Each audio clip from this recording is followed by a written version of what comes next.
कृष्ण कृष्णा कृष्णा कृष्णा हरे हरे, हरे राम राम राम हरे हरे। जय श्री प्रभुपाद की जय, अनंत कोटि वैष्णव वृंद की जय। हरे कृष्णा। स्वागत है आप सभी का आज के इस सेशन में। तो हम लोग आज श्रीमद् भगवद गीता अध्याय 7 और श्लोक संख्या 20 पढ़ेंगे। स्क्रीन शेयर करता हूँ। 20 से 21 देखते हैं हम लोग। हरे कृष्णा। 19 पढ़ लिए थे, 20वां पढ़ने वाले हम लोग आज।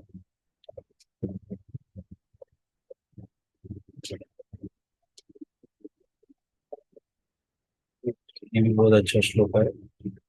कामैस्तैस्तैर्हृतज्ञानाः प्रपद्यन्ते अन्यदेवताः तं तं नियमाम् आस्थाय प्रकृत्या नियता स्वया। कामैस्तैस्तैर्हृतज्ञानाः प्रपद्यन्ते अन्यदेवताः तं तं नियमम् आस्थाय प्रकृत्या नियताः स्वया। कामैस्तैस्तैर्हृतज्ञानाः प्रपद्यन्ते अन्यदेवताः तं नियमम् आस्थाय प्रकृत्या नियता स्वया। नियमम् आस्थाय और कामै कामैस्तैस्तैर्हृतज्ञानः। कोई पढ़ना चाहेगा? मैं पढ़ती हूँ। पढ़िए। मैं पढ़ती हूँ। पढ़िए। कामैस्तैस्तै रतज्ञान प्रपद्ये अन्य देवता है तम तम नियमम आस्थाय प्रकृत्या नियता स्वया। यस माता जी, बहुत अच्छा, धन्यवाद। तो इसका वर्ड टू वर्ड देखते हैं। मीनिंग, काम ही इच्छाओं द्वारा, तय तय उन रत विहीन ज्ञाना ज्ञान से, प्रपद्यन्ते शरण लेते हैं अन्य अन्य देवताओं की, तम तम उस नियमम विधान का, आस्थाय पालन करते हुए, प्रकृत्या स्वभाव से, नियता वश में हुए, स्वया अपने आप। जिनकी बुद्धि भौतिक इच्छाओं द्वारा मारी गई है, वे देवताओं की शरण में जाते हैं और वे अपने अपने स्वभाव के अनुसार पूजा विशेष विधि विधानों का पालन करते हैं। तो देवी देवताओं के जो शरण में जाते हैं ना, तो क्या है, उनकी बुद्धि भौतिक इच्छाओं द्वारा मारी गई है ना कोई भौतिक इच्छा होती है जिसकी पूर्ति के लिए वो देवताओं के पास जाते हैं, उनकी शरण में, जिससे कि उनकी जो वो भौतिक इच्छा है वो पूरी हो जाए। और फिर विशेष विधि विधानों का पालन करते हैं ना। विधि विधान मतलब क्या है कि हो सकता है कहीं पे 1000 नारियल चढ़ाओ। कहीं पे है कि कुछ जैसे अलग अलग हमारे देखते हैं ना, देवताओं को क्या क्या चढ़ता है। जैसे हमारे गणपति भगवान को मोदक चढ़ता है, देवी को चुनरी चढ़ती है ना। तो अलग अलग विधि विधान है ना पूजा करने के।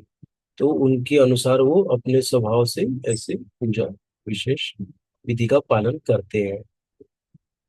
तात्पर्य, जो समस्त भौतिक लमशों से मुक्त हो चुके हैं वे भगवान की शरण ग्रहण करते हैं और उनकी भक्ति में तत्पर होते हैं। जब तक भौतिक लमश धुल नहीं जाता, तब तक वे स्वभावतः अभक्त रहते हैं। तो हम ऐसे नहीं कह सकते ना कि वो बहुत, अरे बहुत पूजा पाठ करता है ना, ऐसा हम लोग सुनते हैं अपने अगल बगल वालों के मुख से, या कोई बताता है ना कि अरे वो बहुत पूजा पाठ करते हैं, वो तो इतना इतना सब बैठ के खाली पढ़ते रहते हैं, बोलते रहते हैं ना। लेकिन क्या है कि क्या वो वासुदेव कृष्ण विष्णु की पूजा कर रहे हैं क्या? तो वो है ना, क्योंकि भगवान की जब पूजा करेंगे तो क्या है कि उसका कुछ अर्थ है ना। मतलब वो आध्यात्मिकता में भी आगे बढ़ रहे हैं। नहीं तो क्या है, वो अपने स्वार्थ को पूर्ण करने के लिए खाली बस बैठ के 2-2 घंटा बैठे हैं, कि भगवान को प्रसन्न करेंगे जिससे कि मुझे दुख ना आए। ना मैं सुखी रहूं, अच्छा धन धान्य रहे ना, ऐसा सब मतलब वो कामना लेके वो बैठे हैं 2-2 घंटा। डर के मारे भी हो सकता है, प्रेमवश नहीं बैठे हैं, डर से बैठे हैं। नहीं बैठेंगे तो मुझे कुछ प्रॉब्लम आ जाएगा या ऐसा आ जाएगा। हाँ, तो फिर इसका अर्थ क्या है कि वो अभी तक वो भक्त नहीं बने हैं। तो यही अर्थ होता है, मतलब जैसे हम लोग इसको सेग्रीगेट कर सकते हैं ना, आपके भी जीवन में आपने देखा होगा ऐसे कुछ होंगे ना, अपने रिलेटिव्स होते हैं, या कोई हमारे अगल बगल वाले होते हैं, या हमारे अगर कोई नहीं भी रहेंगे तो बोलने वाले रहते हैं ना उनके लिए, उनका एडवर्टाइज करने वाले रहते हैं, अरे बाबा इनका तो पूछो ही मत, ये दिन भर कुछ ना कुछ इनके घर से गाने का आवाज आता है, नहीं इसका आवाज आता है, तो कुछ ना कुछ करते रहते हैं ऐसे। क्या कर रहे हैं वो बहुत महत्वपूर्ण है ना, और किसके लिए कर रहे हैं वो महत्वपूर्ण है। तो ये सेग्रीगेशन हम कैसे सीखते हैं, हम जब ना भगवत गीता पढ़ते हैं तो ये सेग्रीगेट हम कर पाते हैं। सेग्रीगेट मतलब इसको हम लोग क्या कहते हैं उसको, अलग अलग करके समझ पाते हैं इसको। नहीं तो हमको क्या लगेगा, अरे वो भी पूजा कर रहा है, वो भी भक्ति कर रहा है, सारे भक्त हैं ना, हम ऐसा बोल देंगे।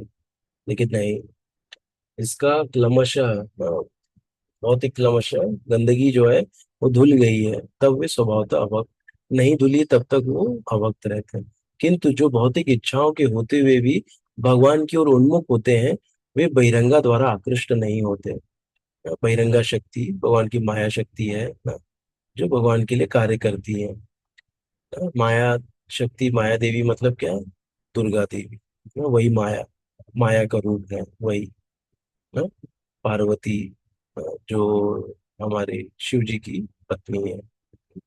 तो उनके द्वारा आकृष्ट होते हैं वो भी, है ना, क्या कर रहे हैं, सेवा कर रहे हैं वो भी। उनका कार्य ही यही है कि उन बाकी सबों को आकृष्ट करना है। भौतिक इच्छाओं में, भौतिक इच्छाओं के होते हुए भी भगवान की ओर उन्मुख होते हैं, वे बहिरंगा द्वारा आकृष्ट नहीं होते, क्योंकि वे सही उद्देश्य की ओर अग्रसर होते हैं, अतः वे शीघ्र ही सारी भौतिक काम इच्छाओं से मुक्त हो जाते हैं। जितनी काम इच्छा है उससे मुक्त हो जाते हैं। काम इच्छा मतलब क्या ना, इच्छा, किसी भी चीज, भौतिक चीज पाने की इच्छा, भौतिक काम इच्छाओं से मुक्त हो जाते हैं। श्रीमद् भागवत में कहा गया है कि मनुष्य को चाहिए कि स्वयं को वासुदेव के प्रति समर्पित करे और उनकी पूजा करे, चाहे वो भौतिक इच्छाओं से रहित हो या भौतिक इच्छाओं से पूरित हो, या भौतिक लमशा से मुक्ति चाहता हो, जैसा कि भागवत में 2.3.10 में कहा गया है। श्रीमद् भागवत में कहा गया मनुष्य को चाहिए कि स्वयं को वासुदेव के प्रति समर्पित करे और फिर उनकी पूजा करे, चाहे वो भौतिक इच्छाओं से रहित हो या भौतिक इच्छाओं से पूरित हो, या भौतिक लमशा से मुक्ति चाहता हो ना, जो भी हो उसको क्या करना चाहिए, वासुदेव की पूजा में समर्पित होना चाहिए।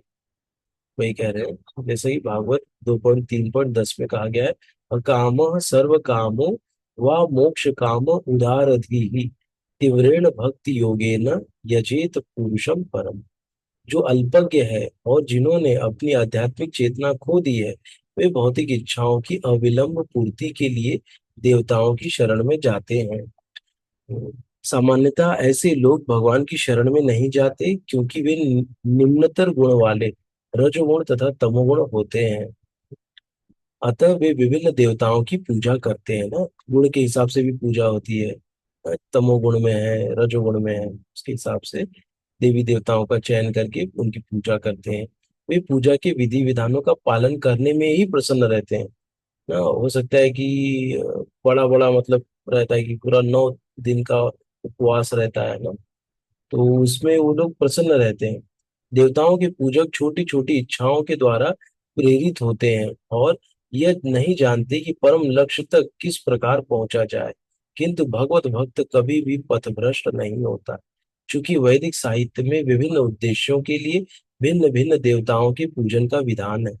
अतः जो भगवत भक्त नहीं है, वे सोचते हैं कि देवता कुछ कार्यों के लिए भगवान से श्रेष्ठ है ना, ऐसा सोच लेते हो। क्यों? क्योंकि वो भगवान के भक्त नहीं है, भगवान के बारे में जानते नहीं है ना, ऐसे ना। तो जैसे अगर हम लोग एग्जाम्पल एक आता है ना, कि एक स्टोरी आती है, इसको बोला है एक बार फिर से, इसको बोलता हूँ। स्टोरी इसी के ऊपर है कि हम लोग यहाँ पे क्या लिखा था कि जो भगवत भक्त नहीं है वे सोचते हैं कि देवता कुछ कार्यों के लिए भगवान से श्रेष्ठ है। तो इसी के संदर्भ में एक बहुत अच्छी स्टोरी है कि एक बार क्या होता है कि एक किसान है ना, वो बहुत भगवान की भक्ति करते रहता है, भगवान का अच्छा पूजा पाठ करता है, भगवान को मानता है। जैसे हम लोग एग्जाम्पल, जगन्नाथ जी का बहुत बड़ा भक्त था, बहुत उनका सेवा करता था। लेकिन एक बार क्या होता है कि उसमें से लगता है अरे मैं इतना कर रहा हूँ लेकिन मेरा अभी तक स्तर बदला ही नहीं। मैं वैसे का वैसा ही किसान हूँ, गरीब किसान ही हूँ।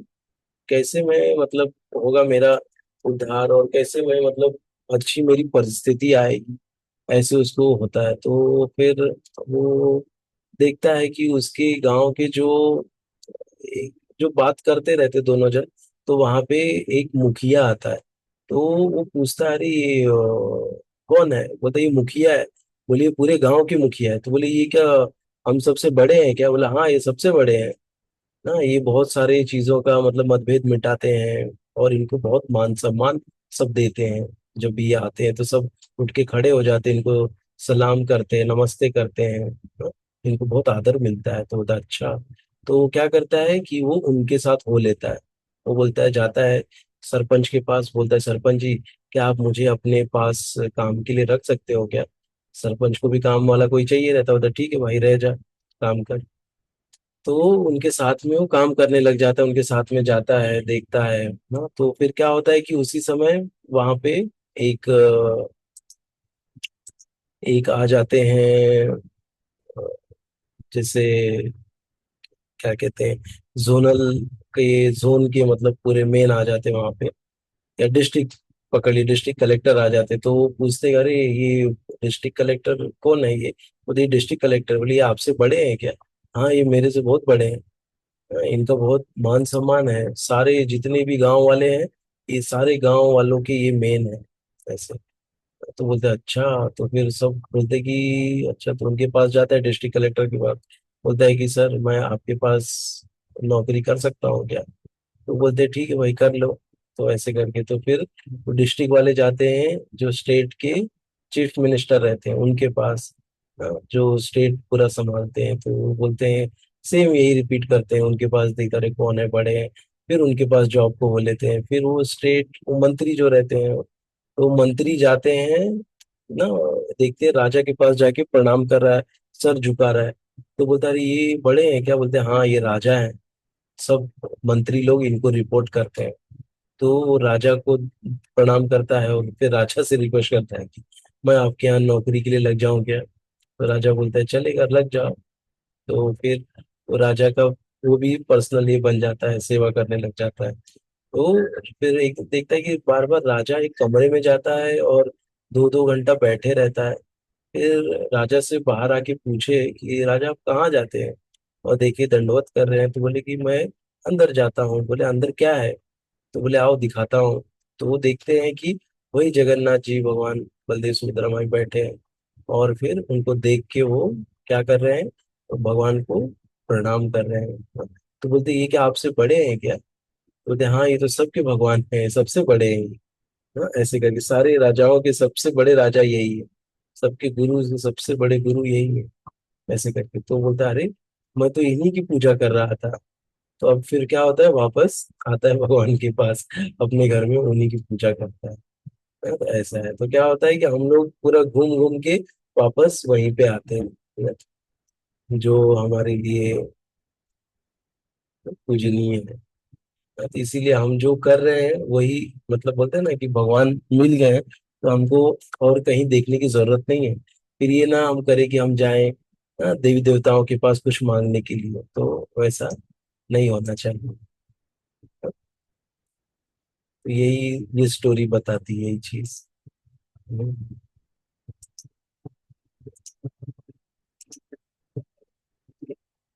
इसीलिए कह रहे हैं कि चूंकि वैदिक साहित्य में वैदिक साहित्य में विभिन्न देश के भिन्न भिन्न देवता के पूजन का विधान है, अतः जो भगवत भक्त नहीं है वे सोचते हैं कि देवता कुछ कार्यों के लिए भगवान से श्रेष्ठ है। जैसे वो क्या समझ लिया कि सरपंच श्रेष्ठ है, जोनल का मेन श्रेष्ठ है, डिस्ट्रिक्ट मैनेजर श्रेष्ठ है, या मंत्री श्रेष्ठ है, राजा श्रेष्ठ है, उसको ऐसे ऐसे लगने लगे है। लेकिन श्रेष्ठ कौन है? भगवान श्रेष्ठ है, अन्य कोई भी उनसे श्रेष्ठ नहीं है।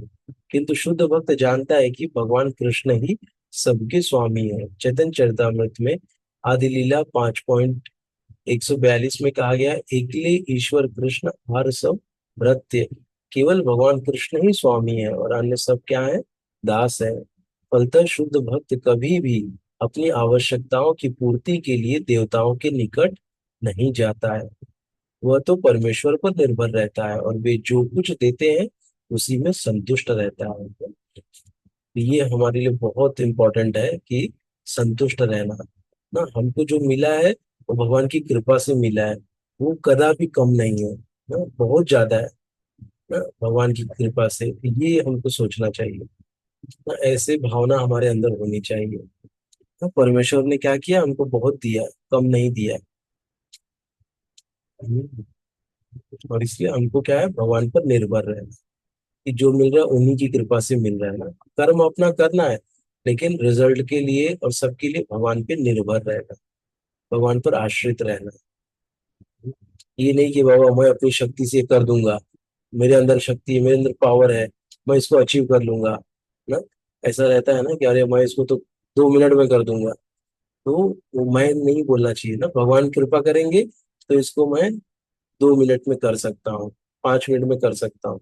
लेकिन कभी भी ऐसे डींगे नहीं हाँकना चाहिए ना हमको कि मैं कर दूंगा, ये कर दूंगा, वो कर दूंगा। ना, जो भी है भगवान कर रहे हैं, भगवान चाहेंगे तो ये अवश्य होगा। तो हमको क्या करना चाहिए, भगवान पे निर्भर होना चाहिए। जैसे हम देखते हैं कि जब डॉक्टर ऑपरेशन करता है उसके बाद क्या बोलता है ना, मैंने तो अपना काम कर दिया है लेकिन अब सब ऊपर वाले के हाथ में है। अपना तो काम कर दिया है ना, मतलब ऑपरेशन कर दिया है, अब इनको जीवन इनका आगे बढ़ेगा नहीं बढ़ेगा ये भगवान के ऊपर है। ना, इतने बड़े डॉक्टर जो कि इतनी बड़ी पढ़ाई की है, वो भी किस पे डिपेंड है? भगवान पे डिपेंड है ना। ये हम देख सकते हैं। नहीं तो बोलते ना, अरे मैंने ऑपरेशन किया है ना, 110% ये सक्सेस होगा ना? ऐसा कोई डॉक्टर नहीं बोलता ऑपरेशन के बाद। तो बोलते मैं अपना काम कर दिया हूँ, आगे ऊपर वाले के हाथ में, आप भगवान से प्रार्थना करें कि सब कुछ अच्छा हो जाए, ऐसा वो बोलते हैं ना। ये साबित करता है कि कैसे भगवान पे डिपेंडेंट है। अभी ये तो हम देख सकते हैं कि हमारे जो साइंटिस्ट हैं ना, वो लोग भी अभी भगवत गीता और ये सब के बारे में बात करने लग गए। पहले क्या था कि कोई बात नहीं करता था साइंटिस्ट लोग, हाँ, लेकिन अभी हमारे आज के जो अभी जो हमने देखा कि ऊपर एक उपग्रह भेजे और लैंड करवाया ना, तो उस समय वो लोग ने भगवान को धन्यवाद दिया और बताया भी कि कैसे मैं भगवत गीता पढ़ता हूँ ऐसे। तो ये है, मतलब अभी धीरे धीरे अभी सब लोग स्वीकार कर रहे हैं। पहले क्या होता था, खुद को हिंदू बोलने में भी व्यक्ति शर्माता था कि मैं हिंदू हूँ, अरे उनको बुरा लगेगा। मैं बोल दूंगा कि मैं सनातनी हूँ, हिंदू हूँ, मैं बोल दूंगा तो अरे उनको बुरा लग जाएगा। ऐसा करके हम लोग क्या करते थे, अपनी पहचान छुपाते थे। लेकिन अब क्या हो गया है कि अच्छी लहर चली है जिसमें अभी सब लोग गर्व से कह रहे हैं कि ना, पहले आता था गर्व से कहो हम हिंदू हैं, तो अभी क्या है, गर्व से सब लोग बोल रहे हैं। क्यों? क्योंकि अभी धीरे धीरे ना बहुत सारे, मतलब यूट्यूब पे सब जगह पे प्रचार प्रसार हो रहा है ना, भगवान के बारे में कथा चल रही है, भगवान के बारे में बता रहे हैं ना। हमारा जो इतना पुराना हेरिटेज है ना, लाखों साल पुराना है सब कुछ ना, तो वो उस पे हमको गर्व हो रहा है अभी ना। इसलिए अभी हम लोग बोलते हैं सनातन, सनातनी है ना। अभी हम लोग डर के नहीं या किसी को लुभाने के लिए नहीं बोलते, हमारे अभी अंदर से आवाज आती है। ऐसा है। ये कैसे होता है? भगवान से जब हम प्रेम होता है तब निकलता है ऐसा, जब भगवान को हम जानते हैं।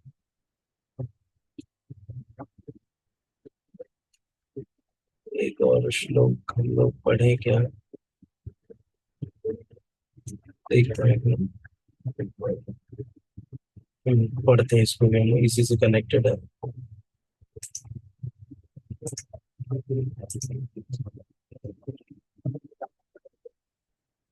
यो यो याम याम तनु भक्तः श्रद्धया अर्चितम् इच्छति अर्चितुम् इच्छति तस्य तस्याचलं श्रद्धां तामेव विद्यधाम्यहम्।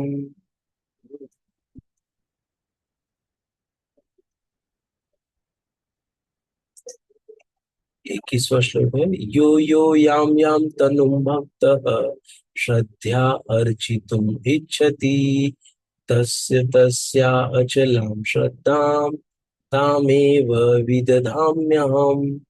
इसका वर्ड वर्ड मीनिंग देखते हैं।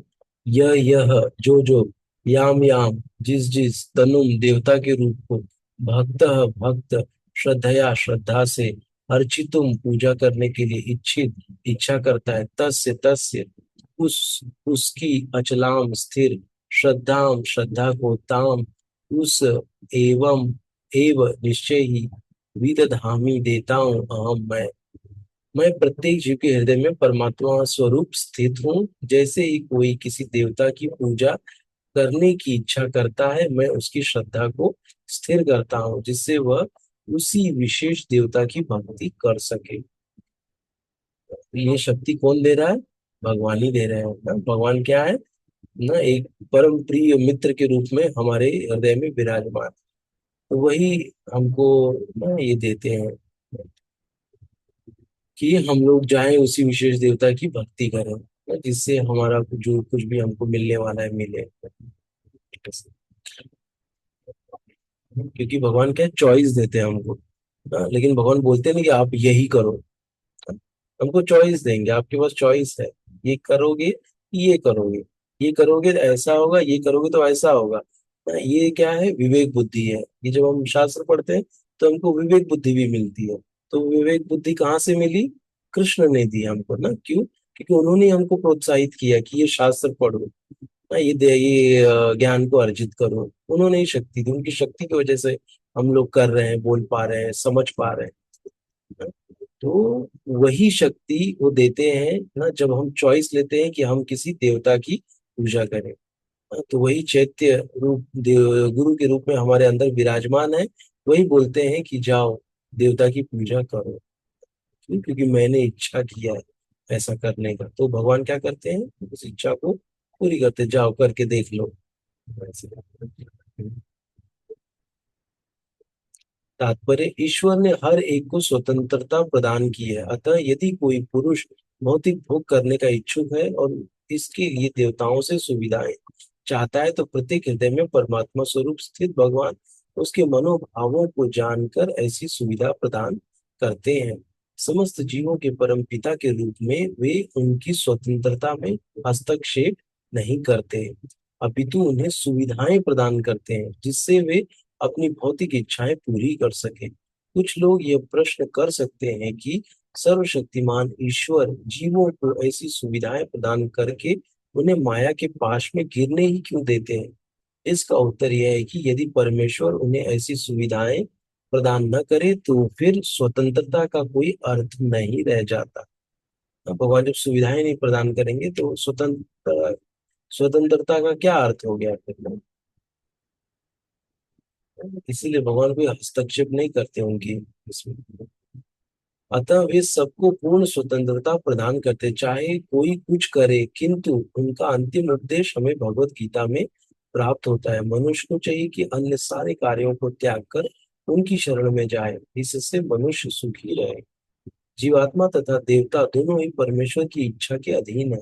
अतः जीवात्मा न तो स्वेच्छा से किसी देवता की पूजा कर सकता है, न ही देवता परमेश्वर की इच्छा के विरुद्ध कोई वर दे सकता है। जैसा कि कहावत है, ईश्वर की इच्छा के बिना एक पत्ती भी नहीं हिलती। सामान्यतः जो लोग इस संसार में पीड़ित है, वे देवताओं के पास जाते हैं, क्योंकि वेदों में ऐसा करने का उपदेश है कि अमुक अमुक इच्छाओं वाले को अमुक अमुक देवताओं की शरण में जाना चाहिए। उदाहरणार्थ, एक रोगी को सूर्यदेव की पूजा करने का आदेश है। इसी प्रकार विद्या का इच्छुक सरस्वती की पूजा कर सकता है और सुंदर पत्नी चाहने वाले व्यक्ति शिव जी की पत्नी देवी उमा की पूजा कर सकता है। इस प्रकार शास्त्रों में विभिन्न देवताओं के पूजन की विधियां बताई गई हैं। चूंकि प्रत्येक जीव विशेष सुविधा चाहता है, अतः भगवान उसे विशेष देवता से उस वर को प्राप्त करने की प्रबल इच्छा की प्रेरणा देते हैं, और उसे वर प्राप्त हो जाता है। किसी विशेष देवता के पूजन की विधि भी भगवान द्वारा ही नियोजित की जाती है ना। सोचिए, भगवान ही उसको कर रहे, प्रेरणा दे रहे कि बाबा इनकी पूजा करो। जीवों में यह प्रेरणा देवता नहीं दे सकते, किंतु भगवान परमात्मा है जो समस्त जीवों के हृदयों में उपस्थित रहते हैं। अतः कृष्ण मनुष्य को किसी देवता की प्रेरणा प्रदान करते हैं। कृष्ण मनुष्य को किसी देवता की पूजन की प्रेरणा प्रदान करते हैं। सारे देवता परमेश्वर के विराट शरीर के अभिन्न अंग स्वरूप है, अतः वे स्वतंत्र नहीं होते। वैदिक साहित्य में कथन है, परमात्मा रूप में भगवान देवता के हृदय में भी स्थित रहते हैं, अतः वे देवता के माध्यम से जीव की इच्छा को पूरा करने की व्यवस्था करते हैं। जो भी इच्छा है वो कैसे पूर्ण करते हैं, पूरी करते हैं? देवता के माध्यम से ना। देवता भी लेकिन क्या है, वो भगवान के ही उसमें बंधे हैं ना। वो ऐसे नहीं कि आप जो मांगोगे तुरंत दे दोगे ना, लेकिन वो भगवान से परमिशन लेके वो आपको वो चीज देते हैं ना। तो भगवान के जो देवता है वो भी क्या है, भगवान से बंधे हुए हैं। जैसे हम देख सकते हैं कि अब हम जाएं ना, जैसे बैंक में जाएं और बैंक से बोले कि हमको 5 लाख रुपए दो। हाँ, तो जो बैंक मैनेजर है वो बोले अरे आपके अकाउंट में तो 1 लाख रुपए ही है, आपको 5 लाख नहीं मिल सकता।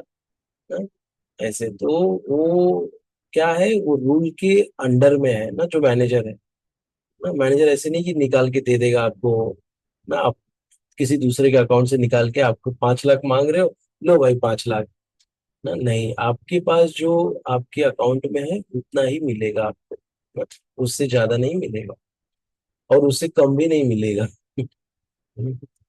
वही है कि कृष्ण मनुष्य को किसी देवता की पूजन की प्रेरणा प्रदान करते हैं। सारे देवता परमेश्वर की विराट शरीर के अभिन्न अंग स्वरूप है, अतः वे स्वतंत्र नहीं होते। वैदिक साहित्य में कथन है, परमात्मा रूप में भगवान देवता के हृदय में भी स्थित रहते हैं, अतः वे देवता के माध्यम से जीव की इच्छा को पूरा करने की व्यवस्था करते हैं। किंतु जीव तथा देवता दोनों ही परमात्मा की इच्छा पर आश्रित हैं, वे स्वतंत्र नहीं।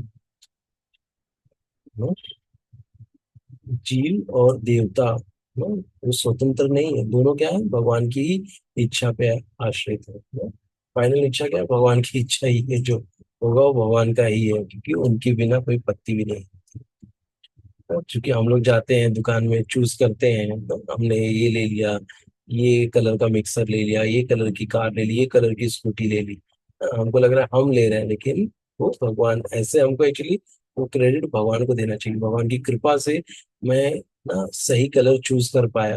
क्योंकि यदि हम जाएंगे किसी दुकान में, अगर स्कूटी खरीदनी है, बहुत सारे कलर है, उसमें से एक कलर चूज करना है ना जो हमको और हमारे पूरे परिवार को पसंद हो ना। ऐसे तो वो कौन करके देता है, वो भगवान करके देते हैं। ऐसे भगवान हमको मार्गदर्शन देते हैं, ये कलर बहुत अच्छा है, ज्यादा दिन तक टिकेगा ना। वो कलर दिखने में सुंदर है पर वो कलर जल्दी खराब हो जाएगा। तो ऐसे से भगवान हमको मार्गदर्शन देते हैं ना। तो यहाँ पे ये भी देवता के पूजन के लिए ही है। तो कैसे कोई देवता की भक्ति कर रहा है या पूजा कर रहा है, तो हम हमको ऐसा नहीं समझना चाहिए कि गलत कर रहा है ना, उसे हेट नहीं करना चाहिए। ठीक है, तो उसको भी मतलब पूरा मान सम्मान हमको देना चाहिए। हाँ, उसको ऐसा ना लगे कि अरे ये तो बहुत बड़ी भक्ति कर रहा है, मेरे को गिन नहीं रहा है। ऐसा नहीं होना चाहिए, क्योंकि वही व्यक्ति ना क्या होगा, एक दिन कृष्ण भक्त बनेगा। क्यों? क्योंकि वो बहुत अच्छे से ना भगवान के जो पार्षद है उनकी सेवा कर रहा है, तो उनकी कृपा से वो क्या होगा, एक दिन भगवान की सेवा करने के लिए आतुर हो जाएगा। ऐसे तो इसीलिए हमको ऐसे कोई व्यक्ति होगा जो देवी देवताओं की बहुत पूजा कर रहा है, उसका कभी अपमान नहीं करना चाहिए ना, कोई भी सरकमस्टेंस में। हाँ, नहीं तो क्या होगा, उसका हमसे और हमारे मोमेंट से वो दूर हो जाएगा ना। हम चाहते हैं ना बहुत लोग कनेक्ट करें, और सब लोग हरे कृष्णा कृष्णा कृष्णा हरे हरे, हरे राम राम राम हरे हरे। सब लोग क्या चाहते हैं कि मेरा जो कुनबा है वो बड़ा होए ना? मेरा जो समाज है वो बड़ा होए, मेरा जो भक्त समाज है वो बड़ा होए। हम ऐसे, इसीलिए हमको ये करना चाहिए, मतलब किसी का अपमान नहीं करना चाहिए। तो क्या है, वही व्यक्ति एक दिन कृष्ण भक्त बनेगा। तो ये हमको, इसके ऊपर पूर्ण विश्वास हमको होना चाहिए। ठीक है, तो यहीं तक आज हम लोग पढ़ते हैं। तो आगे का अगर कुछ लगा इस पे, हम लोग कल थोड़ा और इसी पे चर्चा करके शुरू करेंगे हम, ठीक है। तो आज थोड़ा लेट हो गया, तो बहुत बहुत धन्यवाद आप सभी का ज्वाइन करने के लिए। हरे कृष्णा। जय श्री प्रभुपाद की जय, अनंत कोटि वैष्णव की जय। हरे कृष्ण। हरे कृष्ण प्रभु जी, थैंक यू प्रभु जी, हरि दंडवत प्रणाम, दंडवत प्रणाम। हरे कृष्ण प्रभु जी, दंडवत प्रणाम। Thank you.